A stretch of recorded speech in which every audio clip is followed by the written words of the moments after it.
In a world where monsters are real, and the greatest monster hunter is only 4 foot 7 inches tall, there is a creature so naturally savage, ferocious and cunning that only a few are willing to hunt it in the wild. Seemingly harmless, no one has faced this creature alone and survived.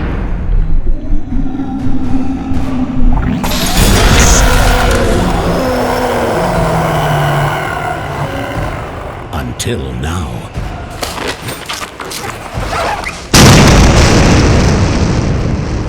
Don't miss Charlotte the Monster Hunter, a Tom Squad Nerf War adventure, coming soon.